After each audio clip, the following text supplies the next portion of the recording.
when I was a young kid, there was this place of wonder, this place of magic, and believe it or not, it was a theme park. It was called the American Adventure.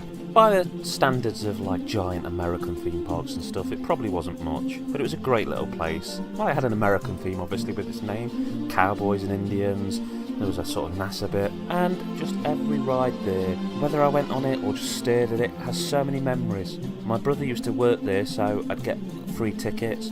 I'd go and watch the cowboy shows. I was mad on cowboys as a kid, and part of it was the American Adventure. It was just such a fantastic place. It was a place of dreams, and unfortunately it's gone now. A few years ago all there was rubble, which was very sad, and now there's basically nothing. But it's still a time I look back on fondly. A place that I still hold a part of in my heart. I spent many a fireworks night there, watching fireworks go off over the lake. The thing is, sometimes you can't go back to places, because you try to go back and they're gone. They don't exist anymore, or at least not in the way you saw them. The ground's still there, but the buildings, the cinemas, the video rental shops, the game stores you visited, they're gone. That's part of what makes retro gaming so great. When you play these games, it takes you back to a time and place in your life that basically only things like games, films and books can do. They help you recapture something that's missing. It's like meeting an old friend again. So my love of the American Adventure and cowboys obviously went across into a love of cowboy films. Certain ones in particular which you will have been watching clips of as I've been talking. Things like Young Guns, Young Guns 2, the John Wayne films, and later on things like The Quick and the Dead. In fact, even to this day, I can always watch a good cowboy film. But obviously, I'm not here today to talk about films. Today, I'm here to talk about Sunset Riders.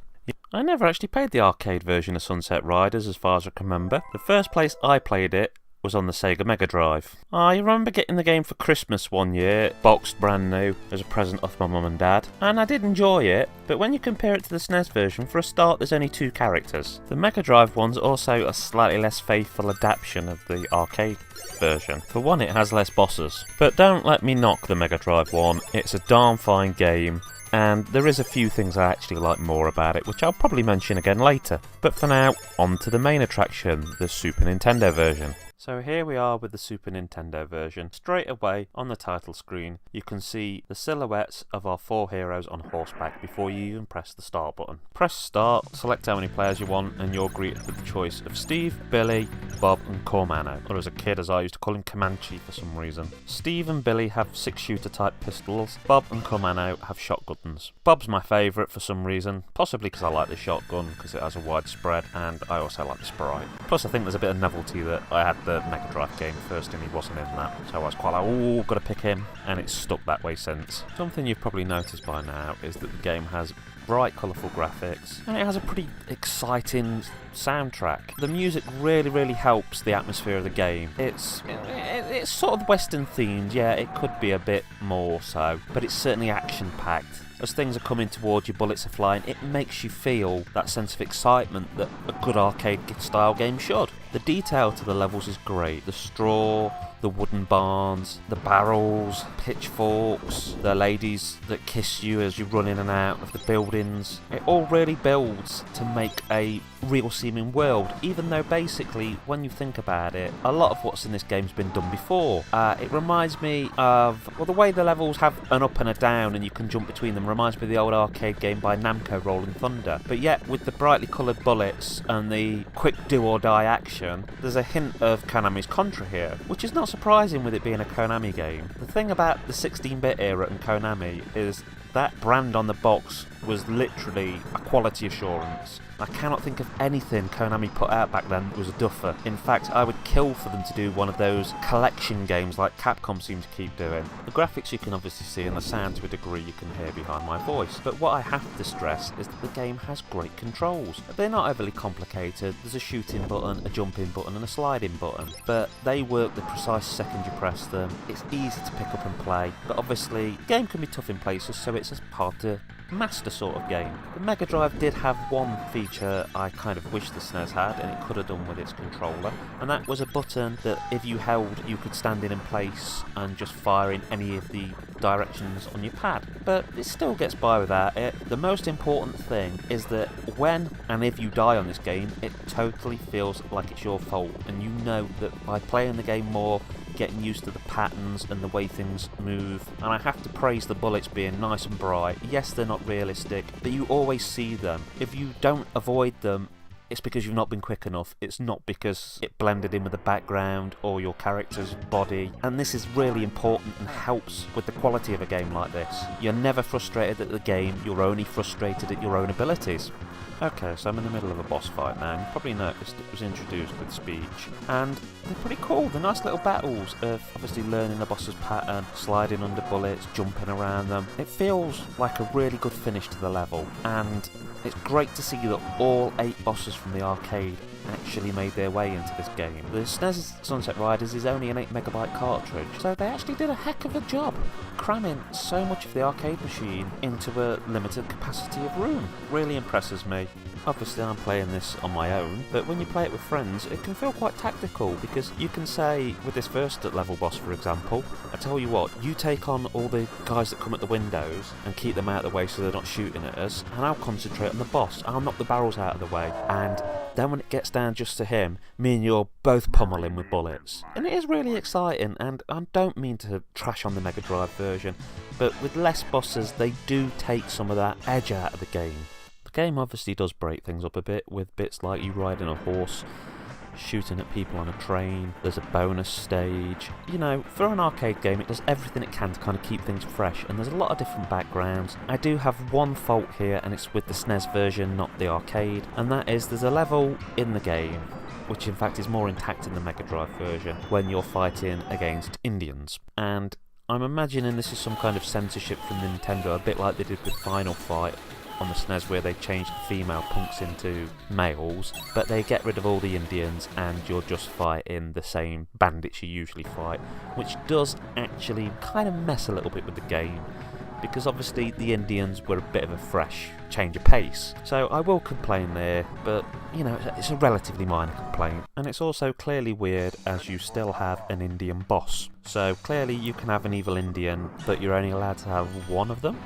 At the end of the day though, this game is basically just a whole heap load of fun. The characterisation in the characters, both the heroes and the villains, is great. You know, the bosses are wonderful. There might be a Mexican bandit, a Native American chief, an English gentleman villain. They are a bit stereotypical and cliched, but they really played up for the humour side of things. And you know, when you compare it to more modern games that have to be grisly and dark, the game is a brilliant, light-hearted, cowboy, tongue-in-cheek romp. And, you know, it never takes the pee out of itself so much that it can't be taken seriously, but there's always a bit of tongue-in-cheek humour there.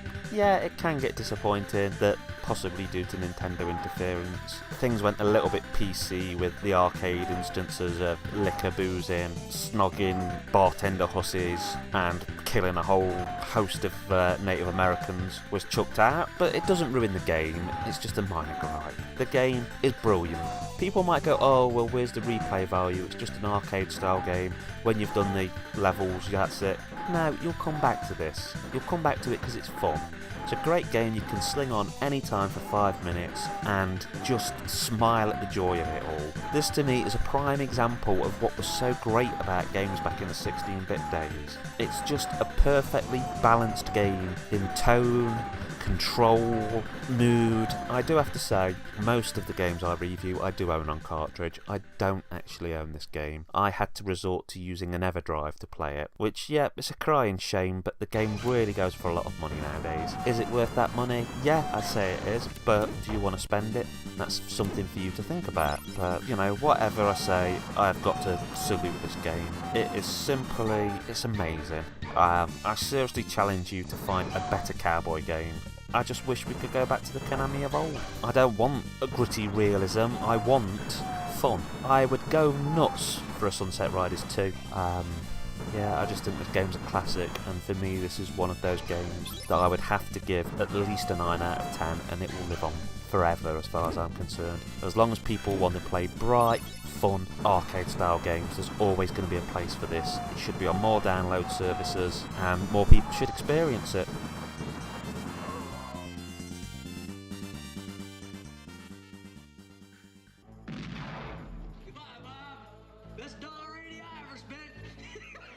Okay, so with the timing, I thought I should probably mention it. Red Dead Redemption 2 is just on the cusp of coming out. By the time I've edited this video together, it might even be out. Some people might think that I'm happy about this because, you know, I've shown a love for cowboys and a cowboy game, and Red Dead Redemption 2 is the biggest cowboy game at the moment. But I have to admit, I didn't enjoy the first Red Dead Redemption at all. I don't know what it is. I mean, I've not enjoyed some of the Grand Theft Autos. I loved Vice City and 3, but the more modern ones I've just not been into. There's something about them that's felt a little bit weird. And I really, really do not want to support Red Dead Redemption 2 with all these stories of people working 100 hours in crunch time. I know some employees have come out and said how wonderful and fine it is, but I'm sorry, it's not healthy, and if it's an environment where more work's being done in that fashion and at least some people are being pushed to do more than they feel they can physically do and it's hurting their health and their relationship with others, that is just some shit that I do not want to support. So yeah, I just thought I'd throw that on the end of here.